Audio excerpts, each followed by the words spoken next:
April 1943. Berlin. Rain drips from the iron eaves of the Wilhelmstrasse, the heart of the Nazi government quarter. Inside the marble corridors of the German Foreign Ministry, typewriters clatter like distant gunfire. Clerks in gray uniforms shuffle documents stamped Geheim, secret. Among them walks a man whose face no one remembers, whose name is spoken only on memos. Erwin Respondek. 40 years old, soft-spoken, and bespectacled, he is the picture of bureaucratic obedience.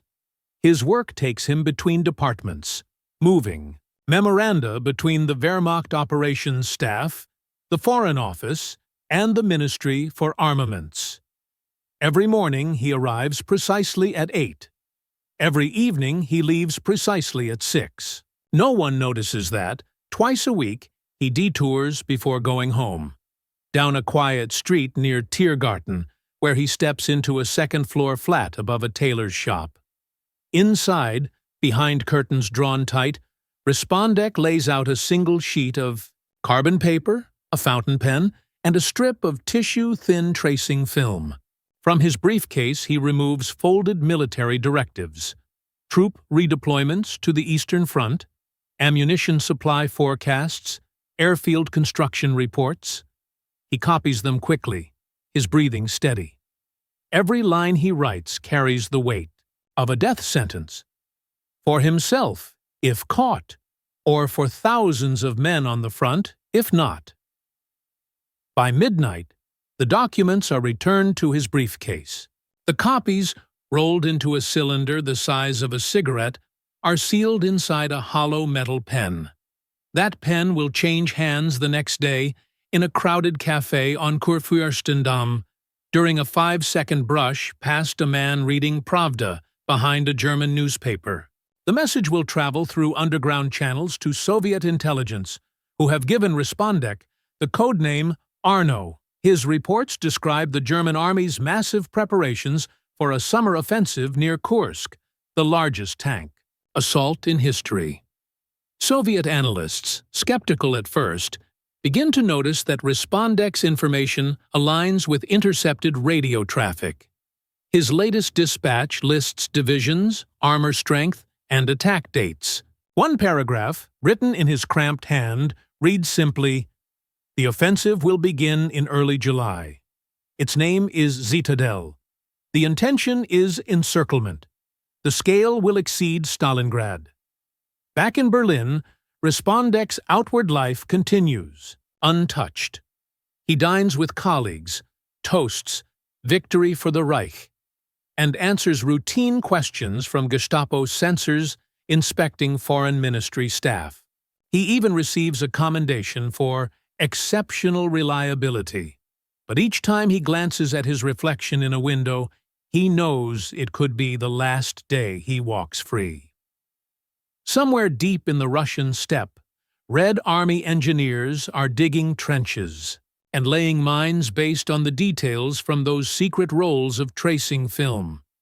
And far above, clouds gather over the plains of Kursk, waiting for the battle his pen has already begun to shape. July the 2nd, 1943. Moscow. A summer storm rolls over. The Kremlin, lightning flashing across the spires. Inside a windowless room beneath the General Staff Building, Soviet officers crowd around a long oak table.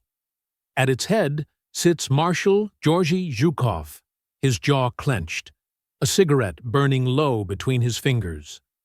Before him lies a thin dossier, marked Source Arno. Zhukov reads the summary aloud. Operation Citadel, objective. Encircle Soviet forces in the Kursk salient. German 9th Army advancing from north. 4th Panzer Army from south. Expected start, July 5th. He looks up at General Rokossovsky and General Vatutin, the two men commanding the Soviet flanks.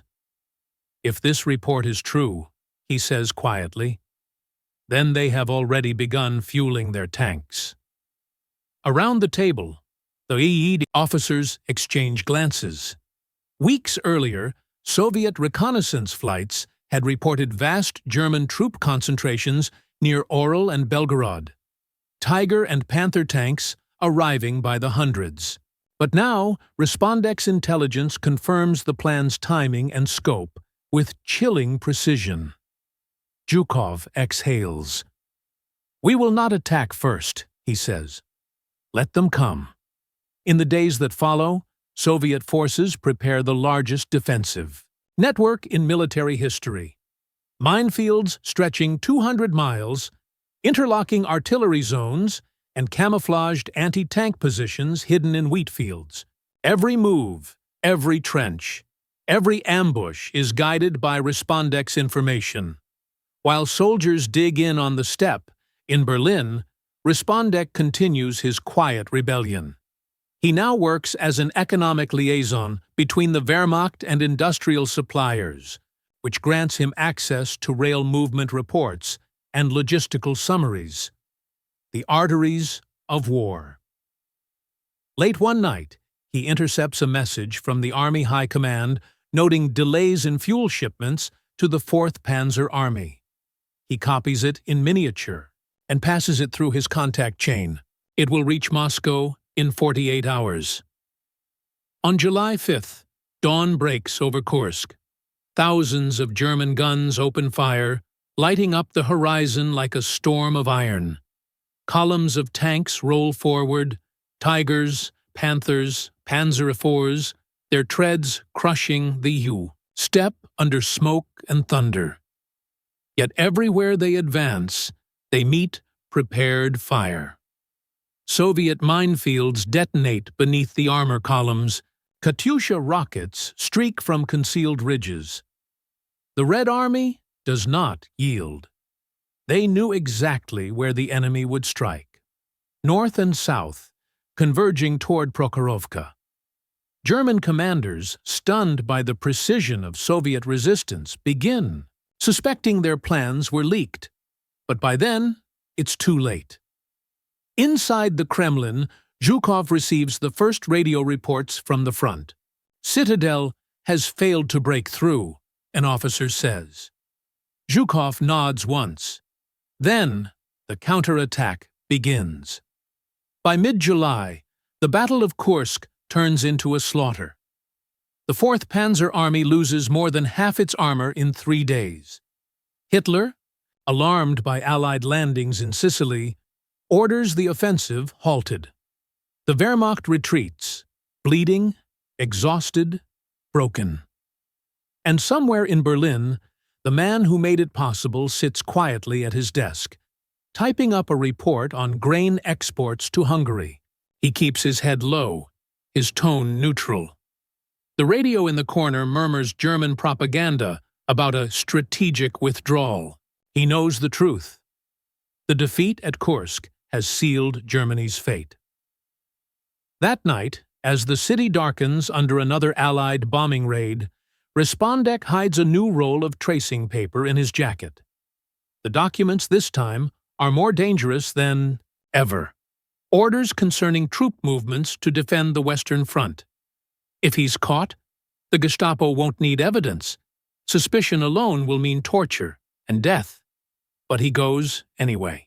Because for men like Erwin Respondek, silence is complicity. And his war is fought not with bullets, but with ink. October 1943. Berlin. Autumn fog hangs heavy over the ruined city. Allied bombers have left their mark. Rows of shattered buildings. Line Wilhelmstrasse, windows blown out, roofs gone. Inside the Foreign Ministry, clerks work by candlelight. Typewriters rattle. The faint smell of smoke seeps through the corridors. Among them, Erwin Respondek moves like a shadow, collecting dispatches no one else dares read too closely.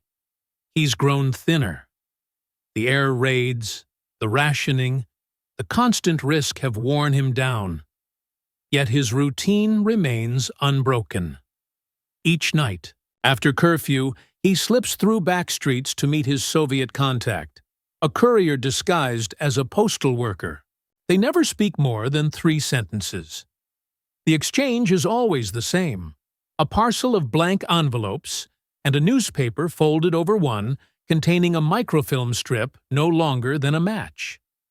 That strip will cross half of Europe, through neutral, diplomats in Stockholm, coded cables from Warsaw, and finally into Moscow.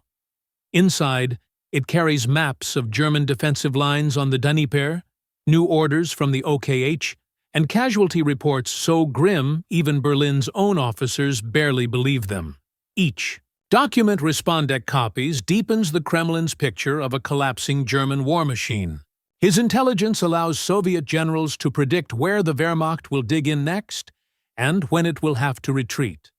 His reports prove so accurate that Moscow assigns him a special designation: the source in the heart.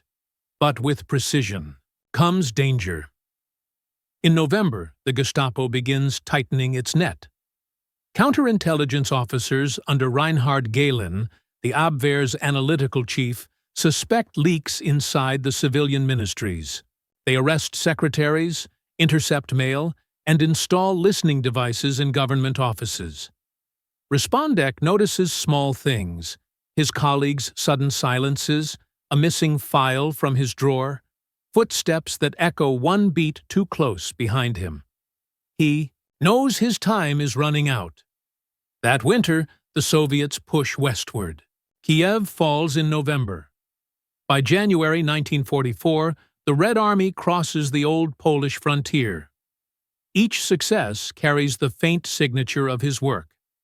Still, he tells no one, not even his wife, where he disappears to at night. In March, an Allied bombing raid tears through central Berlin. Flames sweep across Wilhelmstrasse. Entire wings of ministries are reduced to rubble. In the chaos, Respondek seizes an opportunity. Using the confusion, he removes a series of files from the Foreign Office archive, plans outlining the German intention to destroy bridges and railways during their retreat from Ukraine. He hides the microfilm in the lining of his overcoat, walking calmly past guards as sirens wail above. For days afterward, he cannot sleep. Each knock at the door feels final. Then, in early April, his fears materialize. He's summoned to the ministry's security office for routine questioning. The man waiting inside wears a black SS uniform and smiles too politely. "Herr Respondek," he says, "we're reviewing personnel with access to classified material. You've handled troop dispatches, yes?" Respondek nods. "As required by my post." The SS officer studies him for a long moment. "You've been seen near the Tiergarten after curfew. Care to explain?" Respondek feels his pulse quicken. He forces a thin smile. "I feed stray dogs," he says quietly. The officer chuckles. "How patriotic." He stamps the file closed. "You may go." Respondek leaves, without showing a flicker of relief. He knows the Gestapo rarely closes a file once opened. It's only a matter of time before they return. That night, he sends one last message through his Soviet contact, a warning that Berlin itself will soon fall. After that, he burns his code papers, dismantles his copying tools, and buries what remains under the floorboards of his apartment. He is finished as a spy, but his work will continue to speak long after he's gone.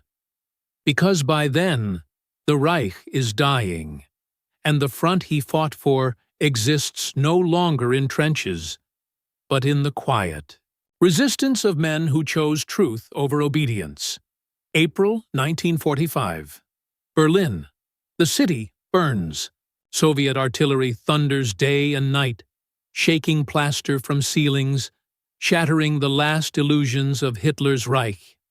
In the basement of the Foreign Ministry, water drips from cracked pipes onto piles of charred paper. Records of a dying empire. The air reeks of smoke, fear, and damp stone.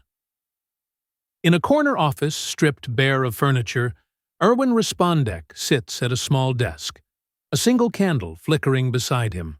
Around him lie the remnants of what once was power: torn maps, melted telephones, empty safes. Each distant explosion draws closer. He knows the Soviets are only miles away, the same Soviet army he has secretly aided for 2 years. Yet, his IB situation is perilous. The Gestapo is still executing suspected traitors in the ruins, their files thinning, but their vengeance sharp. His own dossier, marked with a red tab and the word Überwachung, surveillance, still circulates somewhere in those piles. For days he hides among the chaos, blending in with the frantic clerks evacuating archives to nowhere. He watches. Men in SS uniforms burn documents by the ton, the flames painting their faces orange against the black smoke. One afternoon, he sees Colonel Robin Mielke, a former colleague, shot in the courtyard for defeatism. Respondek turns away and keeps walking, his face expressionless. When the shelling reaches Wilhelmstrasse, he flees to his apartment near Tiergarten. The streets are unrecognizable. Corpses in gutters, shattered trams, civilians dragging suitcases toward the western districts. That night, he hears tank treads grinding closer. Soviet T-34s. The army he fed with stolen truth has come home. At dawn, the Red Army enters Berlin. Soldiers in dust-covered uniforms kick open doors, clearing buildings room by room. In the chaos, Respondek does the only thing that makes sense to him. He surrenders. When Soviet troops reach his building, he steps into the hallway with his hands raised, shouting in broken Russian, "Ya pomogal vam! I helped you!" At first, they do not believe him. He is arrested, bound, and taken to a makeshift command post inside a wrecked schoolhouse. For hours he waits, cold and silent, until a political officer finally arrives. The officer, a stocky man with a leather holster and a weary face, unfolds a translated note from Moscow. It bears Respondek's code name. Arno, the officer, studies him, then nods slowly. "You gave us Kursk," he says in Russian-accented German. Comrade Zhukov remembers. Respondek exhales, his shoulders slumping for the first time in months. The Soviets debrief him for weeks, confirming his role in passing intelligence during 1943 and 1944. They treat him not as a prisoner, but as a curiosity, a man who fought his own government with nothing but conscience and paper. When the war ends, they quietly release him. He disappears into the ruins of post-war Germany, teaching economics under an assumed name, rarely speaking of what he did. His service remains classified in Soviet archives for decades. It is only years later, long after his death, that declassified reports reveal the truth. During the months before the Battle of Kursk, his intelligence altered Soviet defensive planning across the entire Central Front. His details on troop dispositions and fuel shortages gave the Red Army the edge it needed to endure the German assault. Analysts estimated that his warnings saved tens of thousands of soldiers from encirclement, perhaps the difference between victory and catastrophe. In official Soviet records, one line marks his file closed. Agent Arno operated in enemy capital. Work excellent. Reliability complete. Today, his name is almost forgotten. No statues, no medals, no parades. Only a quiet footnote in the chronicles of a war built on secrets. The story of a German clerk who betrayed his nation to save others, and in doing so, rewrote the fate of a continent.